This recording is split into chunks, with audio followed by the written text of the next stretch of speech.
It may not be visible every single day, but there are tens of thousands of dollars available for consumers for buying an electric vehicle. You may not be in the market for an electric vehicle right now, but just be aware of what all the programs that are being offered to incentivize you to buy an electric vehicle. There are forms you can fill out in every state and every county for 3 or 4 layers of rebates. There's a federal rebate. There are state rebates. There are utility company rebates. There are even local city and town rebates. You can add all these together and be into the 5 figures for incentives for buying an electric vehicle. We'll take a look at a couple of those, but first, here's another legal application of incentive for electric vehicles. This has to do with new home construction. In this particular county, and look for this to spread, the county is considering legislation that would require all houses to have an outlet for a charging station. You have an outlet for a dryer, you have an outlet for a range. This is going to require that new homes are built with outlets for an electric vehicle, whether you have one or not. And look, whether you agree with whether electric vehicles should be required or not, or you like them or not, it doesn't matter, because the government and the vehicle manufacturers are pushing these vehicles. And we can debate all day long whether or not they're better for the environment or worse because of the mining of the different materials and the cobalt and the lithium and the graphite.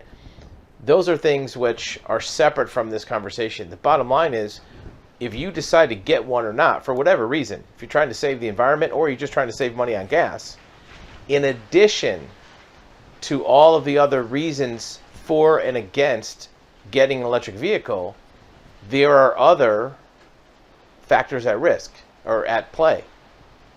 Here's an example where this particular electric company is offering $1,900 of an electric vehicle. Separate from that, there's a rebate in this electric company for $500, and it doesn't matter if it's new or used. This could go for either one. In this part of Vermont, all of the electric companies have grouped together to have rebates up to $5,000, including used vehicles. $1,200 for a new or lease, $950 for a plug-in, and even used vehicles, $800 on pre-owned EVs. So depending upon which electric company you're within, you have options to add this onto other rebates.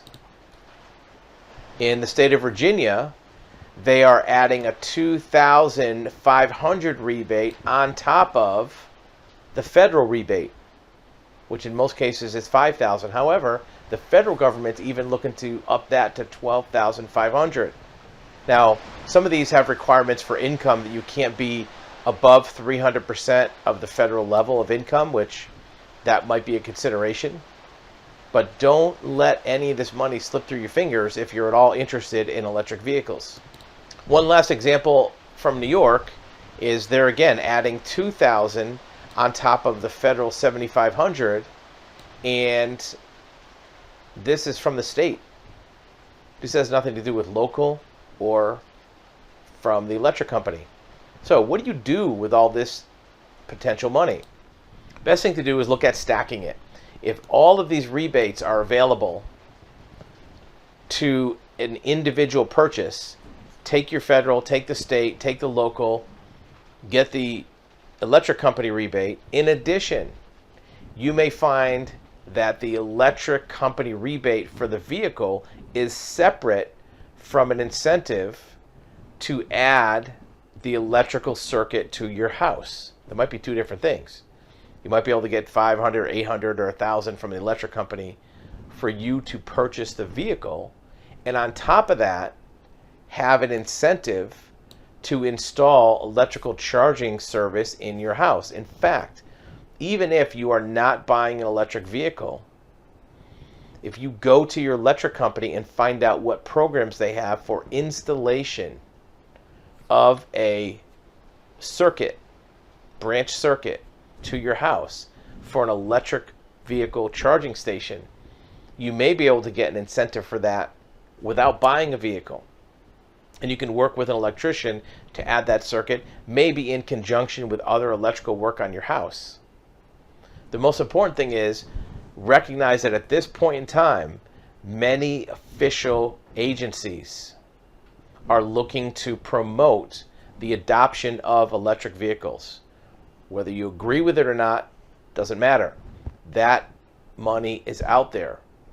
And if you can take it and make it an advantage for you to consider an electric vehicle that maybe you wouldn't otherwise consider, or maybe it's something that's available when other gas vehicles are not available.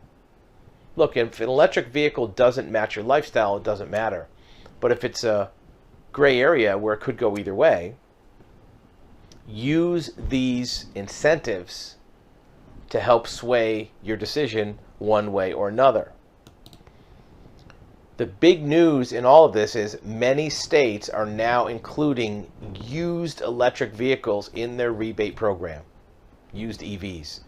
And the reason for it is, up until a year or two ago, there weren't many that used EVs on the road that were being traded in.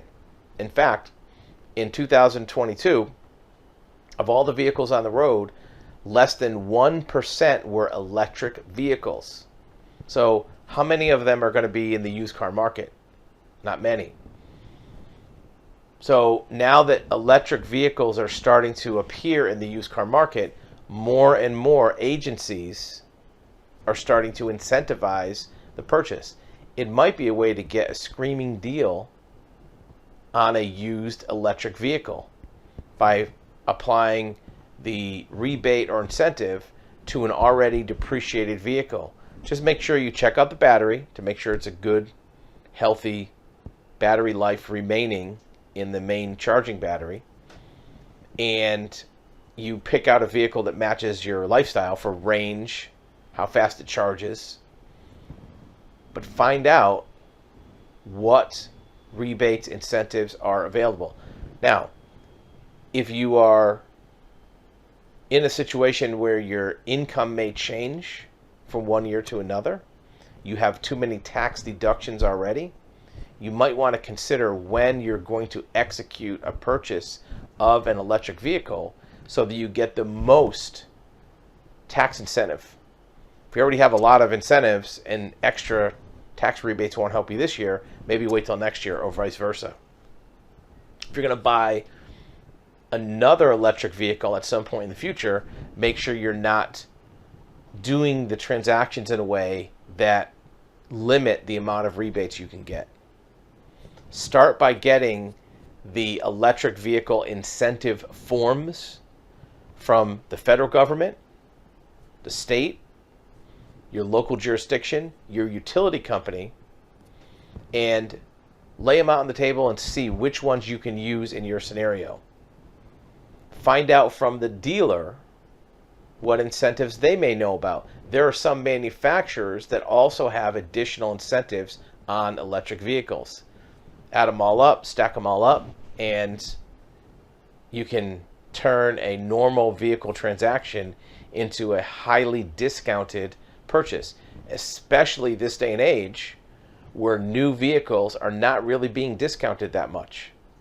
Some dealers are taking regular MSRP sticker list price and jacking it up because there's no inventory. It's not quite as prevalent on electric vehicles at this point. So you may be able to get a reasonable deal to begin with, plus all these discounts. Look, it might be the only way to get a discount on a car purchase in 2022. There's still a shortage of cars. Also, verify anything the dealer tells you. If the dealer tells you there's certain rebates available, make sure you double, triple check it before you take their word for it. Sometimes they may accidentally leave out information about a rebate, or sometimes intentionally, to try to get you to buy a car, represent something that might not be 100% accurate in every case. If you're looking to trade in a vehicle, keep in mind that some of these incentives are enhanced if you trade in a vehicle that gets poor gas mileage. The bigger the difference between your old vehicle and new vehicle, sometimes that increases the amount of rebate and incentive you get. So look at the forms, see what's available, add them up, pick out a good car, and see if having an electric vehicle, even as a second car, can be a good financial investment to save you on gas and save you on money of a purchase.